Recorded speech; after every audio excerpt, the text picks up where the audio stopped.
IMF سے قرضہ مل گیا، پیسے مل گئے، قسط مل گئی، لیکن سوال یہ ہے کہ اس کے ساتھ مہنگائی بھی بڑھ گئی۔ اگر کسی طرف کچھ معمولی سا ٹھیک ہوا ہے تو بہت زیادہ بگڑ بھی گیا ہے۔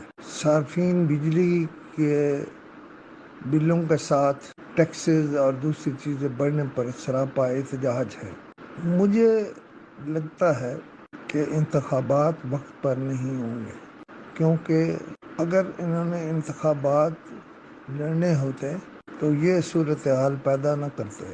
ان کی کہیں انڈرسٹینڈنگ اور ہے، چونکہ خود پرائم منسٹر نے کہا ہے کہ ہمیں سعودی عرب سے پیسے دلانے میں جنرل عاصم منیر نے بہت اہم کردار ادا کیا۔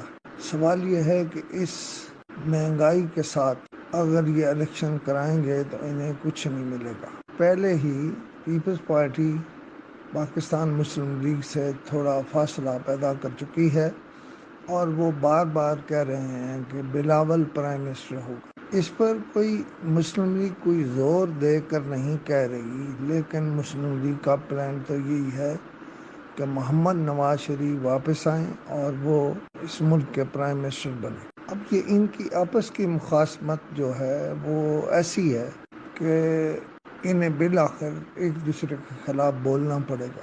سندھ میں GDA کا ٹوٹنا اور پیپلز پارٹی میں آنا یہ اس بات کی دلیل ہے کہ پیپلز پارٹی پوری تیاری سے ہے، لیکن اس کے مقابلے میں مسلم لیگ کسی طرح بھی پنجاب کو اپنے ہاتھ سے نہیں جانے دیتی۔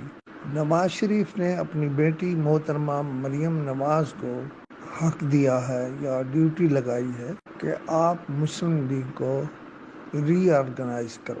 مسلم لیگ شاید نئے لوگوں کو ٹکٹ دینے میں بخل سے کام لے، کیونکہ ان کے لوگوں نے برے وقت میں بلکہ ہر حال میں ان کا ساتھ دیا ہے۔ اس لیے وہ تو نہیں چاہیں گے کہ وہ کسی نئے آدمی کو ٹکٹ دیں۔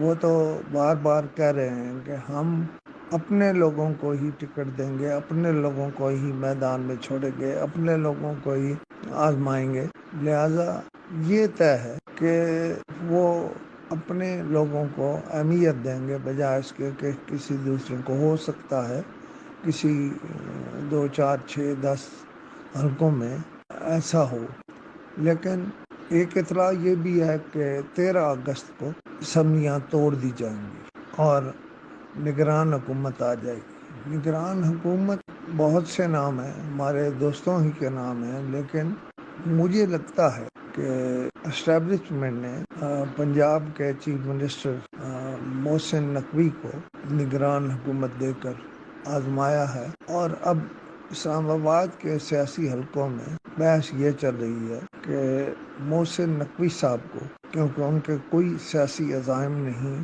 اس ملک کا نگران وزیر اعظم بنا دیا جائے۔ اس کے علاوہ کئی نام ہیں، مثلا ایک نام محسن بیگ صاحب کا لیا جاتا ہے، لیکن میرا خیال یہ ہے کہ شاید پہلا نمبر محسن نقوی صاحب کا ہی ہوگا۔ اب سوال یہ ہے کہ محسن نقوی صاحب کی دوستی جناب آصف علی زرداری سے ہے، اس لیے مسلم لیگ نون شاید اس نام کی مخالفت کرے، لیکن رب کریم جو چاہے گا وہی ہوگا۔